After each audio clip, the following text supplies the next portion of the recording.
Saya bersumpah. Demi Allah saya bersumpah.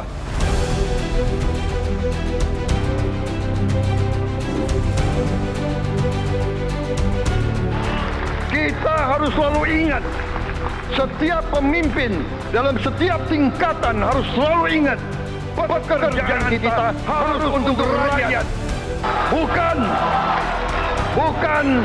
Bukan kita bekerja untuk diri kita sendiri.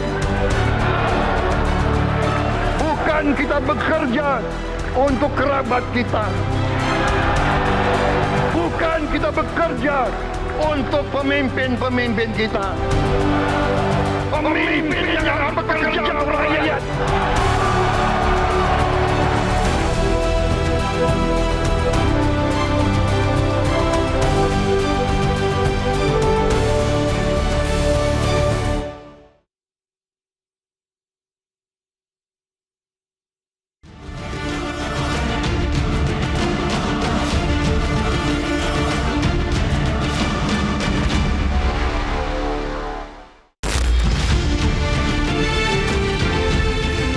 Saat tiba di gedung kura-kura MPR RI, Prabowo Subianto tampak mengenakan baju demang pakaian resmi Indonesia saat acara kenegaraan berwarna biru. Prabowo disambut meriah oleh marching band dan pedang pora yang telah disiapkan di gedung kura-kura. Setibanya di dalam gedung, Prabowo menyapa para pimpinan MPR RI seperti Ahmad Muzani, Bambang Wuryanto, Rusdi Kirana, dan Edi Suparno. Presiden Republik Indonesia ke-7 Joko Widodo juga hadir di hari pelantikan Prabowo Subianto. Saat disambut langsung oleh Prabowo, Joko Widodo juga didampingi oleh Ibu Negara Iriana Jokowi.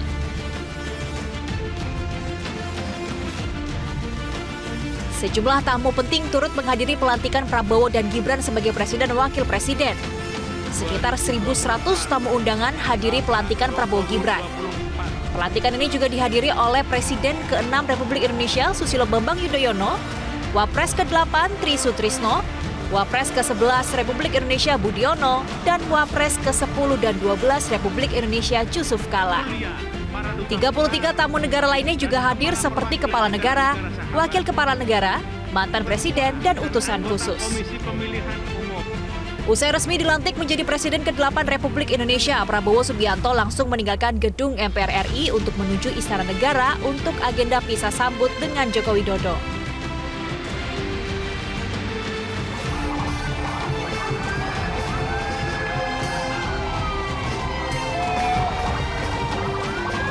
Masa menyambut Presiden Subianto di kawasan Bundaran HI Jakarta. Dengan mengenakan kendaraan Maung Garuda buatan Pindad, Presiden Prabowo Subianto menyapa warga yang mengucapkan selamat atas terpilihnya Prabowo sebagai Presiden. Usai purna tugas, Joko Widodo memilih untuk pulang ke kampung halamannya di Solo.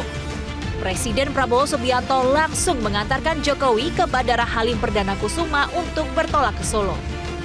Sejumlah Menteri Jokowi di Kabinet Indonesia Maju juga tampak terlihat mengantarkan Jokowi dan Iriana untuk pulang ke Solo dengan menggunakan pesawat TNI Angkatan Udara. Tim Liputan, Metro.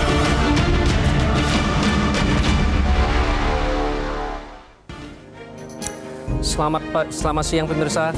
Berbagai tantangan yang kompleks dihadapi oleh pemerintahan Prabowo Subianto bagi negara Indonesia. Harapan yang besar pun dimunculkan oleh berbagai lapisan masyarakat kepada pemerintahan yang baru ini. Oleh karena itu, dibutuhkan terobosan-terobosan yang benar-benar dapat memberikan perubahan nyata di tengah dinamika global yang terus terjadi. Inilah tantangan pemimpin baru Indonesia dalam Special Report Metro TV bersama saya Iqbal Himawan. Dan pemirsa, Presiden Prabowo Subianto dalam pidatonya menyoroti beberapa hal seperti kemiskinan, swasembada pangan, hingga pemberantasan korupsi. Terkait dengan kemiskinan, menurut Prabowo masih ada masyarakat Indonesia di bawah garis kemiskinan dan menurutnya kita jangan percaya angka statistik karena menurut Prabowo kadang angka statistik soal kemiskinan belum tentu sesuai dengan fakta di lapangan. Berikut kami hadirkan pidato lengkap Presiden Prabowo Subianto. Saudara-saudara sekalian, beberapa saat yang lalu di hadapan majelis yang terhormat ini, di hadapan seluruh rakyat Indonesia, dan yang terpenting di hadapan Tuhan Yang Maha Kuasa, Allah Subhanahu wa Ta'ala. Saya, Prabowo Subianto, dan Saudara Gibran Rakabuming Raka telah mengucapkan sumpah untuk mempertahankan undang-undang dasar kita, untuk menjalankan semua undang-undang dan peraturan yang berlaku, untuk berbakti kepada negara dan bangsa. Sumpah tersebut akan kami jalankan dengan sebaik-baiknya. Dengan penuh rasa tanggung jawab dan dengan semua kekuatan yang ada pada jiwa dan raga kami. Kami akan menjalankan kepemimpinan pemerintah Republik Indonesia, kepemimpinan negara dan bangsa Indonesia dengan tulus, dengan mengutamakan kepentingan seluruh rakyat Indonesia, termasuk mereka-mereka yang tidak memilih kami. Kami akan mengutamakan kepentingan bangsa Indonesia, kepentingan rakyat Indonesia di atas segala kepentingan, di atas segala golongan, apalagi kepentingan pribadi kami. Saudara-saudara sekalian, tantangan, rintangan, hambatan, dan ancaman yang dihadapi oleh bangsa Indonesia di tengah dinamika dan pergolatan dunia tidak ringan. Saudara-saudara sekalian, kita faham, kita mengerti bahwa karunia yang diberikan oleh Yang Maha Kuasa kepada kita sungguh sangat besar dan sungguh sangat beragam. Kita memiliki luas wilayah daratan dan lautan yang sangat besar. Kita memiliki kekayaan alam yang sangat besar. Kita mengerti bahwa sumber alam ini terdiri dari sumber-sumber alam yang sangat penting untuk kehidupan manusia di abad ke-21 dan seterusnya.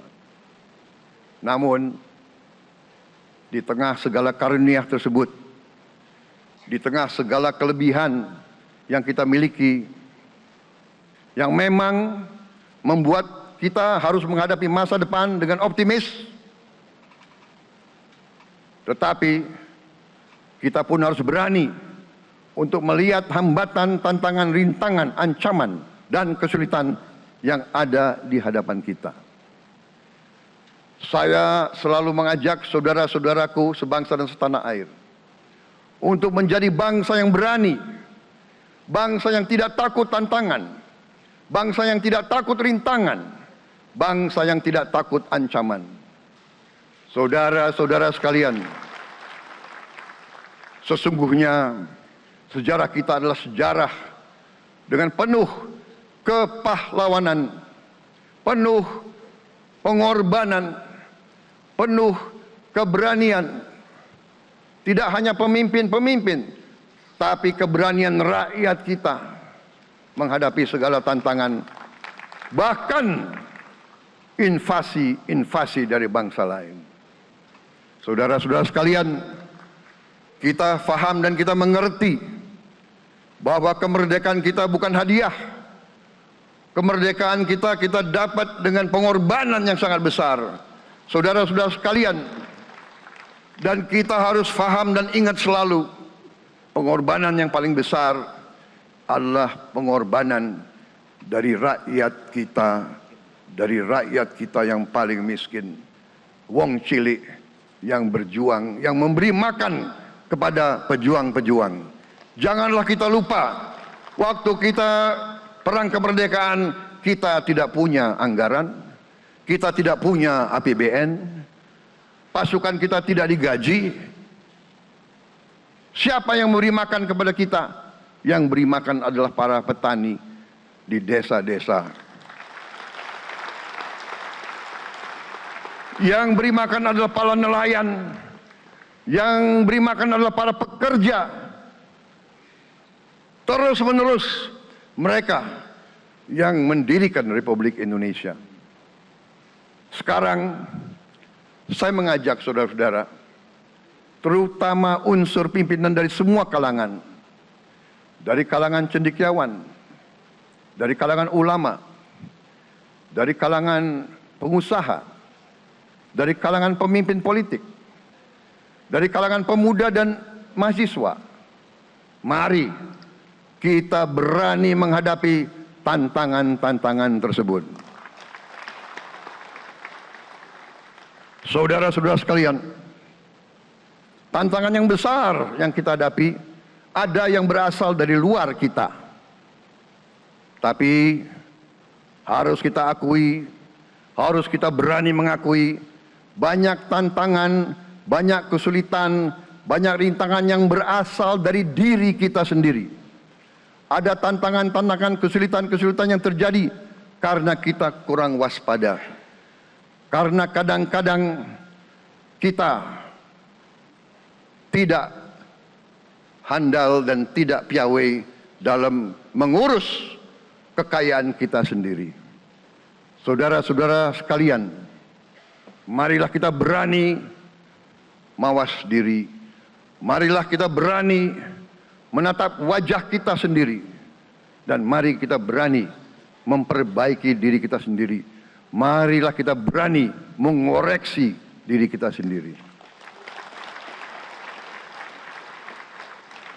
Saudara-saudara sekalian, kita harus menghadapi kenyataan bahwa masih terlalu banyak kebocoran, penyelewengan, korupsi di negara kita. Ini adalah yang membahayakan masa depan kita dan masa depan anak-anak kita dan cucu-cucu kita. Kita harus berani mengakui terlalu banyak kebocoran-kebocoran dari anggaran kita, penyimpangan-penyimpangan, kolusi di antara para pejabat politik, pejabat pemerintah di semua tingkatan, dengan pengusaha-pengusaha yang nakal, pengusaha-pengusaha yang tidak patriotik. Janganlah kita takut untuk melihat realita ini. Kita masih melihat sebagian saudara-saudara kita yang belum menikmati hasil kemerdekaan. Terlalu banyak saudara-saudara kita yang berada di bawah garis kemiskinan. Terlalu banyak anak-anak kita yang berangkat sekolah tidak makan pagi. Terlalu banyak anak-anak kita yang tidak punya pakaian untuk berangkat sekolah. Saudara-saudara sekalian, kita sebagai pemimpin politik, jangan kita terlalu senang melihat angka-angka statistik yang membuat kita terlalu cepat gembira, terlalu cepat puas, padahal kita belum melihat gambaran sepenuhnya. Kita merasa bangga bahwa kita diterima di kalangan G20. Kita merasa bangga bahwa kita disebut ekonomi ke-16 terbesar di dunia. Tapi apakah kita sungguh-sungguh faham? Apa kita sungguh-sungguh melihat gambaran yang utuh dari keadaan kita? Apakah kita sadar bahwa kemiskinan di Indonesia masih terlalu besar? Apakah kita sadar bahwa rakyat kita dan anak-anak kita banyak yang kurang gizi? Banyak rakyat kita yang tidak dapat pekerjaan yang baik.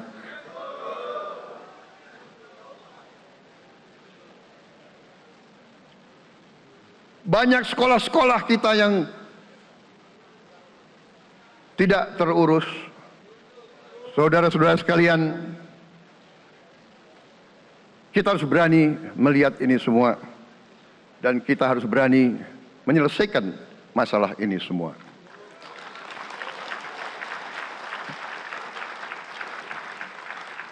Saudara-saudara sekalian, saya mengajak kita semua, marilah kita berani melihat kenyataan.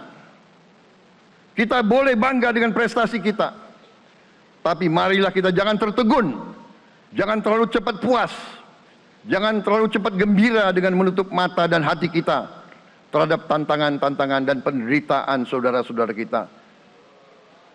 Saudara-saudara sekalian, kita tidak boleh memiliki sikap seperti burung unta yang kalau melihat sesuatu yang tidak enak, ia memasukkan kepalanya dalam tanah. Mari kita menatap ancaman dan bahaya dengan gagah. Marilah kita menghadapi kesulitan dengan berani. Saudara-saudara sekalian, marilah kita berhimpun. Marilah kita bersatu untuk mencari solusi-solusi mencari jalan keluar dari ancaman dan bahaya tersebut. Saudara-saudara sekalian, saya telah mencanangkan bahwa Indonesia harus segera swasembada pangan dalam waktu yang sesingkat-singkatnya. Kita tidak boleh tergantung sumber makanan dari luar. Dalam krisis, dalam keadaan genting, tidak ada yang akan mengizinkan barang-barang mereka untuk kita beli. Karena itu, tidak ada jalan lain. Dalam waktu yang sesingkat-singkatnya, kita harus mencapai ketahanan pangan.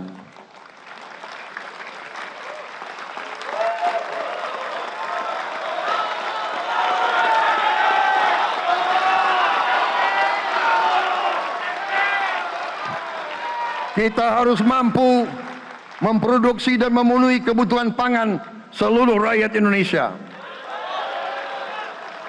Saya sudah mempelajari bersama pakar-pakar yang membantu saya. Saya yakin paling lambat 4-5 tahun kita akan swasembada pangan. Bahkan kita siap menjadi lumbung pangan dunia.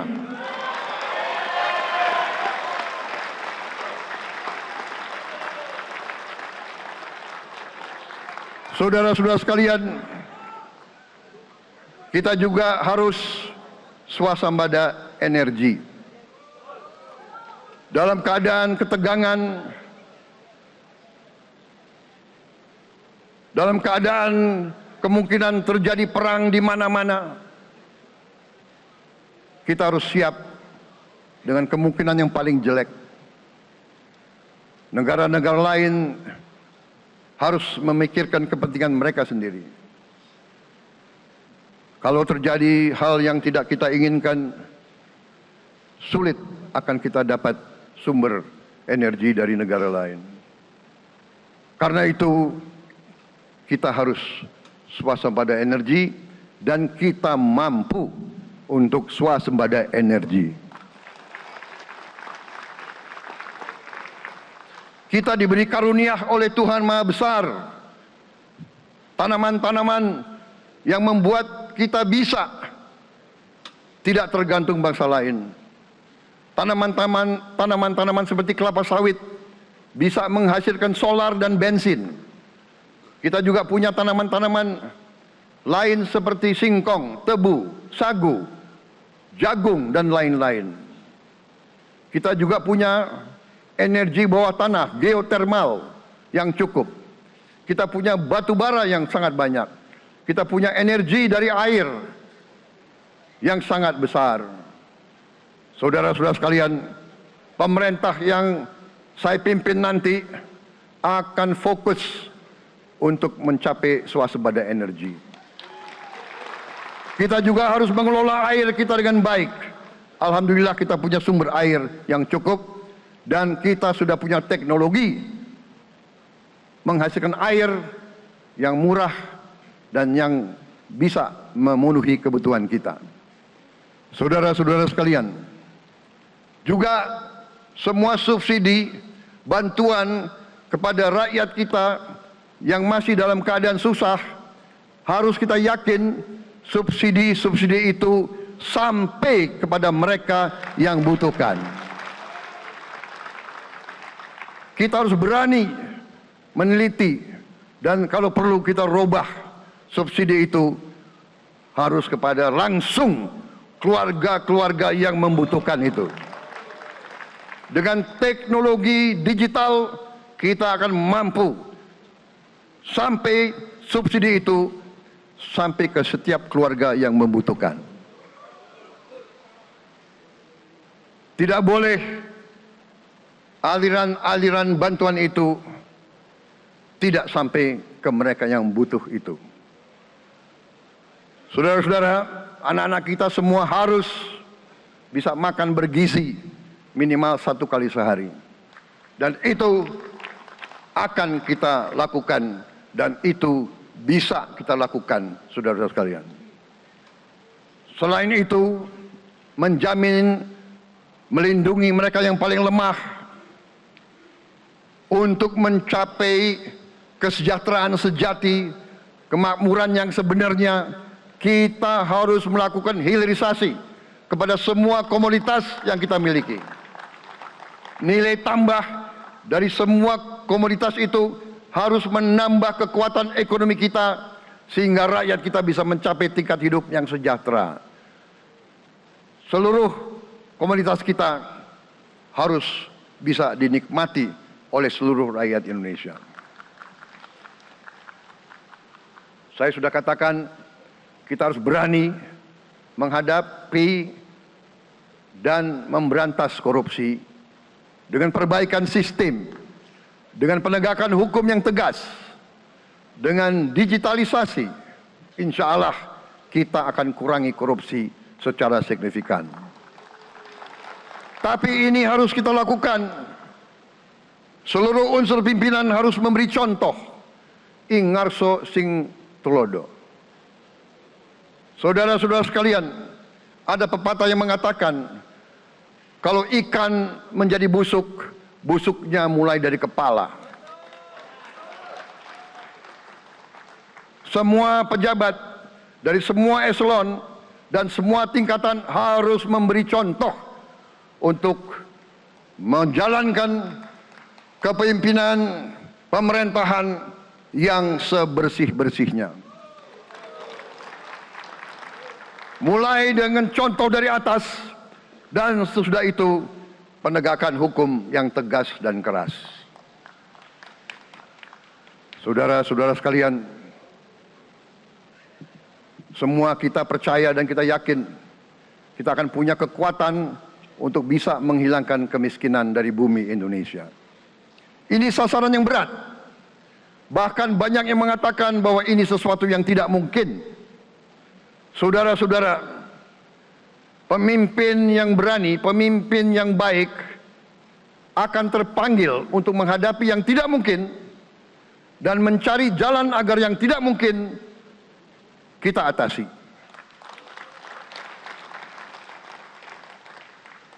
Bangsa yang berani adalah bangsa yang bisa bikin yang tidak mungkin menjadi mungkin.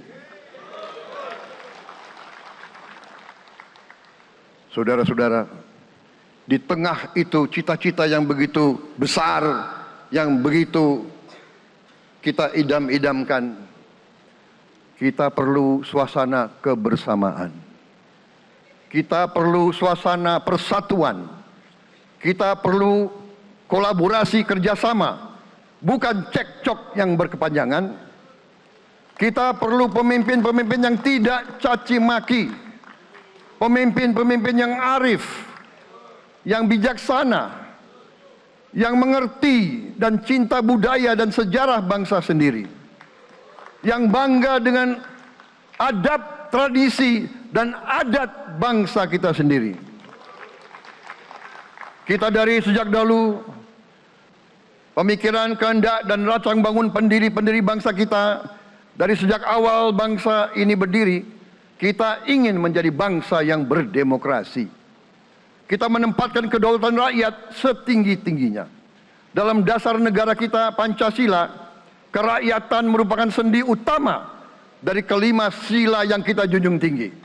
Kerakyatan yang dipimpin oleh hikmat kebijaksanaan dalam permusyawaratan perwakilan.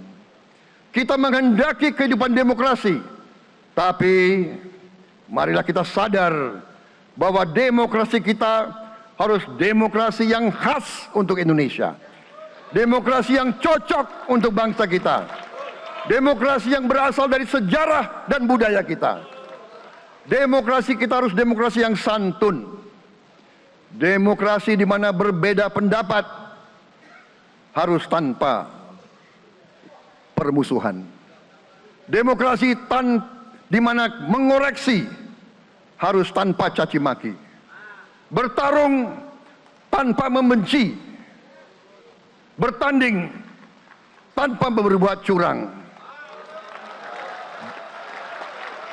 Demokrasi kita harus demokrasi yang menghindari kekerasan, yang menghindari adu domba, yang menghindari hasut menghasut. Demokrasi kita harus demokrasi yang sejuk, demokrasi yang damai, demokrasi yang menghindari kemunafikan. Hanya dengan persatuan dan kerjasama kita akan mencapai cita-cita para leluhur bangsa kita. Bangsa yang gemah ripah loh jinawi, toto tentrem kerto raharjo. Bangsa yang baldatun, tojibatun, warobun gofur. Bangsa di mana rakyat cukup pangan, cukup sandang, cukup papan. Cita-cita kita adalah melihat wong cilik iso gemuyu. Wong cilik bisa senyum, bisa ketawa. Saudara-saudara sekalian, kita harus ingat bahwa kekuasaan itu adalah milik rakyat. Kedaulatan itu adalah kedaulatan rakyat. Kita berkuasa seizin rakyat. Kita menjalankan kekuasaan harus untuk kepentingan rakyat. Kita harus selalu ingat, setiap pemimpin dalam setiap tingkatan harus selalu ingat, pekerjaan kita harus untuk rakyat.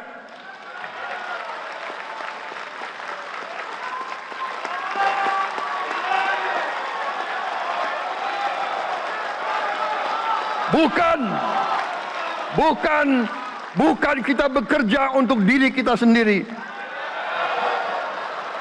Bukan kita bekerja untuk kerabat kita. Bukan kita bekerja untuk pemimpin-pemimpin kita. Pemimpin yang harus bekerja untuk rakyat.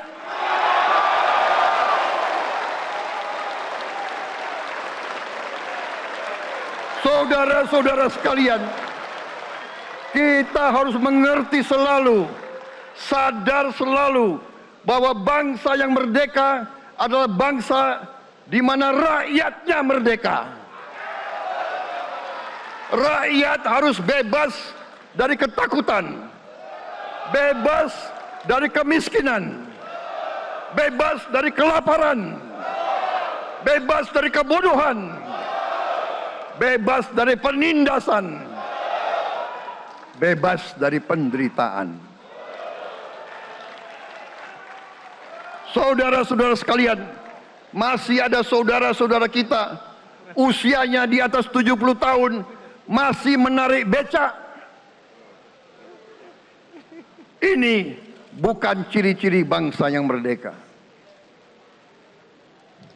Hanya kalau kita bisa wujudkan itu, kalau kita bisa wujudkan keadaan di mana rakyat kita sungguh-sungguh merasa dan menikmati kemerdekaan, baru boleh kita sungguh-sungguh puas dan bangga dengan prestasi Indonesia merdeka. Sebelum itu, marilah kita kerja keras. Marilah kita berjuang tanpa menyerah. Mari kita menghimpun dan menjaga semua kekayaan kita. Jangan mau kekayaan kita diambil murah oleh pihak-pihak lain.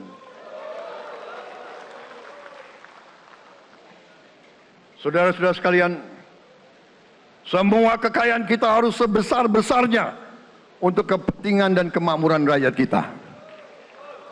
Saudara-saudara, dalam sejarah politik, hal ini mudah diucapkan, tidak mudah untuk kita capai.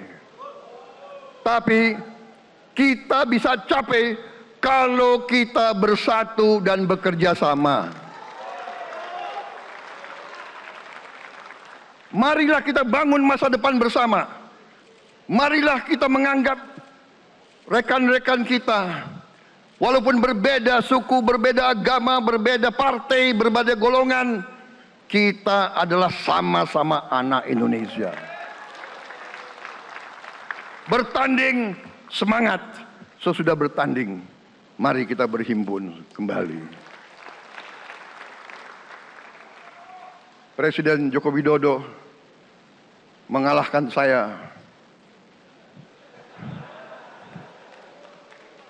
berapa kali ya, saya lupa itu.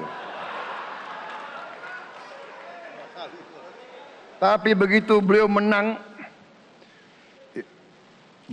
ya, beliau mengajak saya bersatu.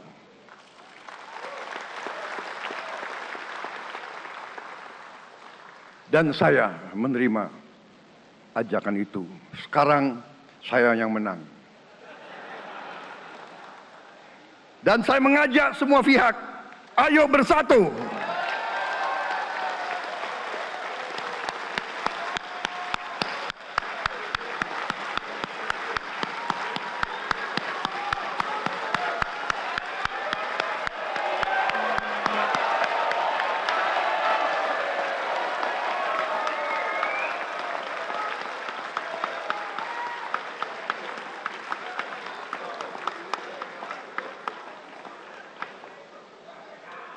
Saudara-saudara sekalian, dalam menghadapi dunia internasional, Indonesia memilih jalan bebas aktif, non-blok, non-aligned.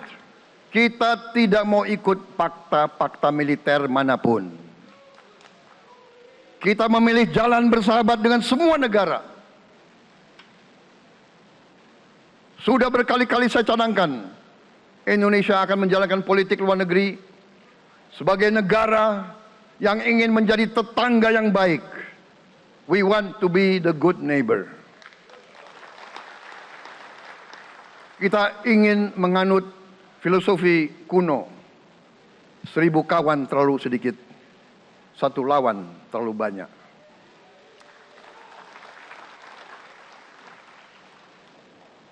Saudara-saudara sekalian, dengan demikian kita ingin menjadi sahabat semua negara.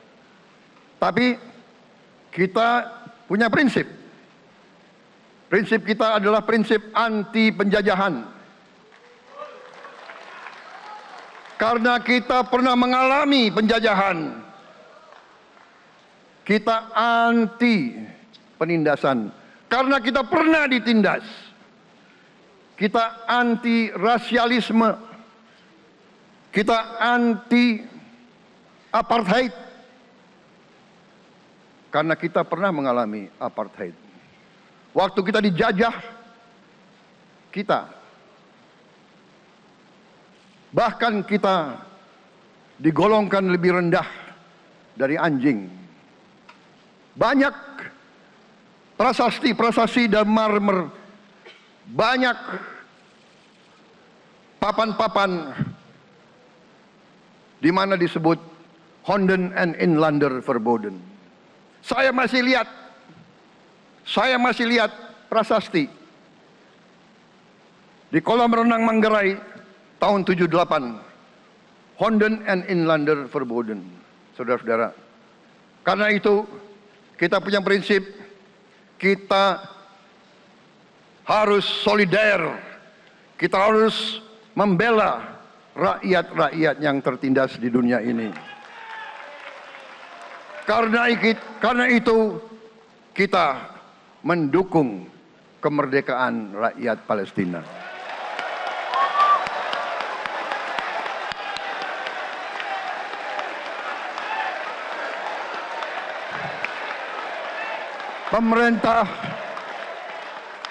Pemerintah Presiden Joko Widodo sudah mengirim banyak bantuan. Hari ini kita punya tim medis yang bekerja di Gaza, di Rafah, dengan risiko yang sangat tinggi. Dokter-dokter kita, perawat-perawat kita sudah bekerja sama di Rafah, di Gaza bersama saudara-saudara kita dari Uni Emirat Arab. Dan kita pun siap untuk mengirim bantuan yang lebih banyak. Dan kita siap untuk evakuasi mereka-mereka yang luka dan anak-anak yang trauma dan korban. Kita siapkan semua rumah sakit tentara kita dan nanti rumah sakit lain untuk membantu saudara-saudara kita yang menjadi korban perang yang tidak adil.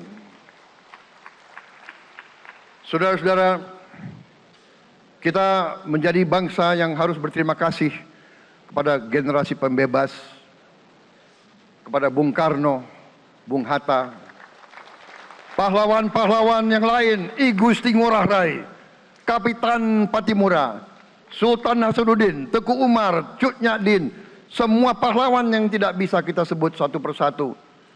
Tapi mereka yang membayar saham kemerdekaan dengan darah dan air mata mereka. Kita bersyukur kepada Presiden dan Proklamator pertama, Bung Karno, yang telah memberi kepada kita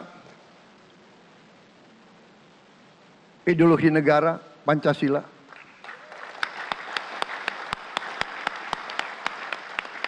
Yang keluar masuk penjara, dibuang di mana-mana dari sejak muda karena memperjuangkan Indonesia merdeka.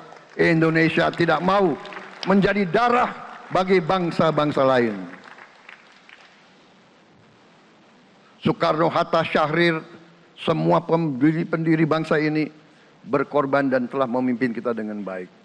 Kita juga bersyukur kepada Presiden Soeharto yang banyak jasanya dalam menyelamatkan dan mengamankan ideologi Pancasila itu sendiri, yang telah meletakkan dasar bagi Indonesia yang modern. Kita berterima kasih kepada Presiden Habibie yang telah membuat dasar untuk kita meraih dan menguasai ilmu pengetahuan dan teknologi. Kita berterima kasih kepada Presiden Abdurrahman Wahid yang telah memberi contoh toleransi antar agama, antar suku, yang menjunjung tinggi inklusif, Indonesia yang inklusif dan toleran. Kita berterima kasih kepada Presiden Megawati yang menyelesaikan masalah-masalah ekonomi akibat crash tahun 98. Harus diakui, di bawah pemerintah Megawati, masalah perusahaan-perusahaan yang banyak hancur dapat diperbaiki dan diselamatkan. Kita harus berterima kasih kepada Presiden Susilo Bambang Yudhoyono yang memimpin Indonesia di saat krisis yang sangat berat, menghadapi tsunami, menyelesaikan bersama Wakil Presiden Yusuf Kala, menyelesaikan pertikaian di Aceh yang sudah berjalan begitu lama. Ini prestasi yang harus kita akui. Saudara-saudara sekalian, mereka semua dengan cara masing-masing memiliki sumbangsih terhadap apa yang sekarang kita nikmati.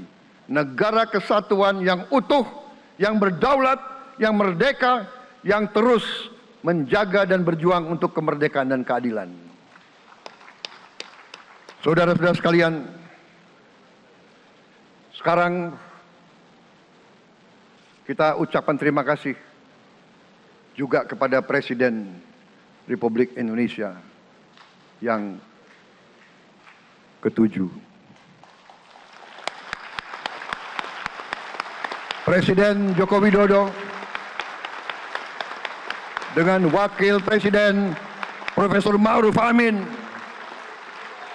Terima kasih atas kepemimpinan Bapak. Terima kasih atas kenegarawanan Bapak. Bapak telah menakodai bangsa ini melalui krisis-krisis yang sungguh sangat berat. Jangan kita merasakan hari ini. Ingat waktu Covid, kita bahkan keluar dari rumah kita takut. Saya saksi, saya menterinya beliau, semua pihak dalam dan luar negeri telepon terus, menekan beliau terus, minta lockdown, lockdown, lockdown. Beliau menolak.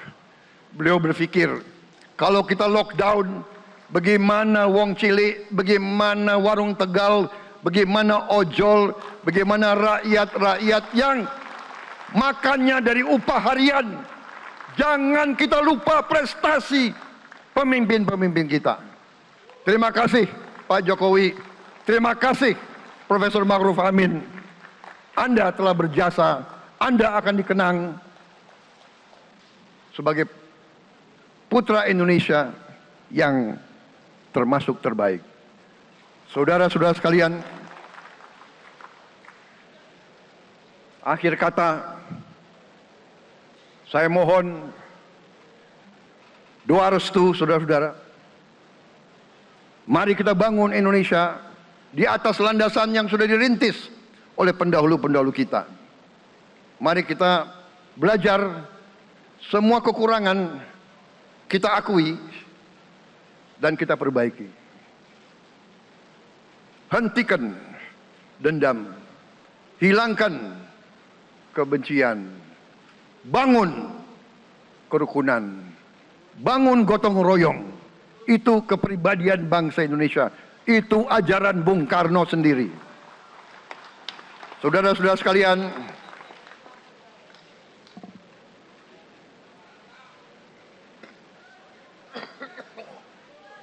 kami siap melanjutkan estafet kepimpinan. Kita siap bekerja keras menuju Indonesia Emas, menjadi bangsa yang kuat, merdeka, berdaulat, adil dan makmur. Kita tidak mau mengganggu siapapun. Kita tidak mau mengganggu bangsa lain, tapi kita juga tidak akan mengizinkan bangsa manapun untuk mengganggu kita. Semoga Tuhan yang Maha Besar, Allah Subhanahu wa Ta'ala, yang memiliki sekalian alam, semoga melindungi kita semua. Semoga menyertai kita semua dalam perjalanan kita, dalam pengabdian kita kepada bangsa, negara, dan rakyat kita. Kita juga berdoa kepada Yang Maha Kuasa agar tamu-tamu agung kita, mereka-mereka yang datang dari jauh, akan kembali ke rumah mereka masing-masing dalam keadaan aman dan dalam keadaan terus bersahabat dengan kita, saudara-saudara sekalian. Wassalamualaikum warahmatullahi wabarakatuh. Salam sejahtera bagi kita sekalian. Shalom. Om Santi, Santi, Santi Om. Namo Buddhaya. Rahayu, Rahayu. Merdeka! Merdeka! Merdeka! Ya, baru saja kita saksikan pidato kenegaraan Presiden Prabowo Subianto, dan pemirsa, Ketua Umum Partai Nasdem Surya Paloh mengapresiasi optimisme Presiden Prabowo Subianto untuk mewujudkan swasembada pangan dan swasembada energi dalam kurun waktu 4 hingga 5 tahun ke depan. Menurutnya kedua hal tersebut perlu direalisasikan karena menjadi wujud kemandirian Indonesia secara nasional. Saya pikir hal yang mengembirakan sekali, kita mulai start dengan optimisme, ya. Bagaimanapun juga kalau kita start awal saja kita penuh dengan keraguan, kebimbangan, apalagi kita tidak memiliki gairah dan optimisme yang tinggi, nah itu akan semakin sulit kita melihat bagaimana prospek perjalanan pembangunan ini ke depan. Tapi Presiden Prabowo tadi telah mengkonstatir bagaimana optimismenya yang begitu hebat untuk bisa segera bangsa ini memiliki tingkat kemandirian dalam sektor pangan dan energi. Ini dua hal yang memang amat sangat menentukan tingkat kemandirian kita secara nasional, pangan dan energi. Dan ditargetkan juga untuk satu kurun waktu tingkat keberhasilan kemandirian ini dalam waktu yang priorisasi yang relatif cukup singkat, ya. 4-5 tahun, katakanlah 5 tahun. Priorisasi yang pertama misalnya bisa selesai. Kalau ini bisa terjadi, saya pikir tentu kita patut mengapresiasi hal ini yang setinggi-tingginya. Prabowo Subianto, Gibran Rakabuming Raka resmi menjadi Presiden dan Wakil Presiden Republik Indonesia menggantikan Joko Widodo Ma'ruf Amin. Masyarakat pun berharap kepemimpinan Prabowo Gibran mampu mewujudkan Indonesia yang lebih maju dan sejahtera. Berikut kita ikuti harapan masyarakat untuk Prabowo Gibran. Harapannya banyak sekali untuk Pak Prabowo, untuk masyarakat Indonesia.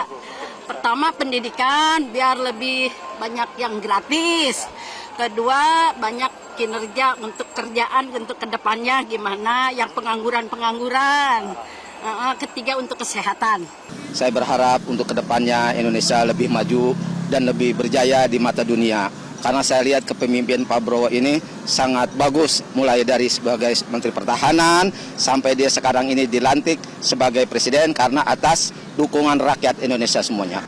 Harapan saya sih Indonesia bisa lebih baik lagi, lebih maju lagi, dan pokoknya yang terbaik buat Indonesia lebih maju. Sama sih kayak Indonesia semoga bakal lebih maju lagi dan terus berkembang. Semoga menjadi presiden yang untuk rakyat, adil.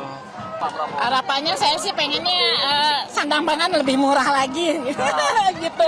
Pak Prabowo bisa mewujudkan itu, Bu? Mudah-mudahan sih, yakin. Ya gitu aja. Terus kayak gitu pensiunan lebih diperhatikan lah seperti saya gitu.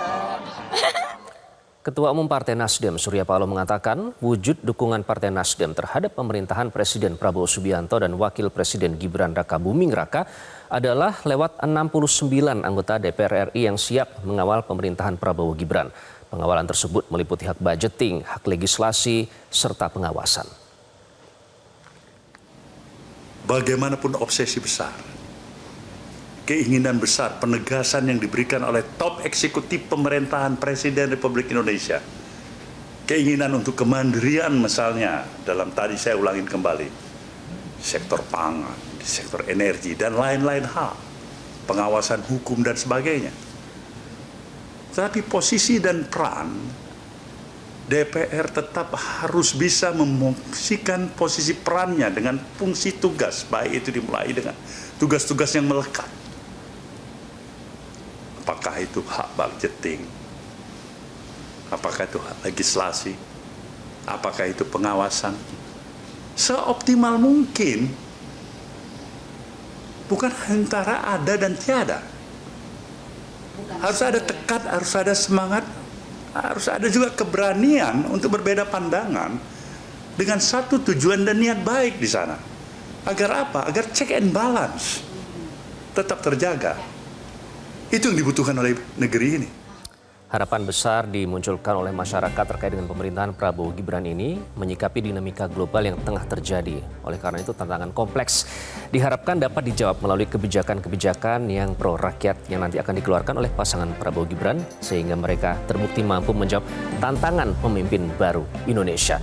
Demikianlah special report Metro TV, tantangan baru pemimpin Indonesia. Dan saya Iqbal Himawan mewakili seluruh kerabat kerja yang bertugas mengucapkan terima kasih. Selalu jaga kesehatan Anda. Sampai jumpa.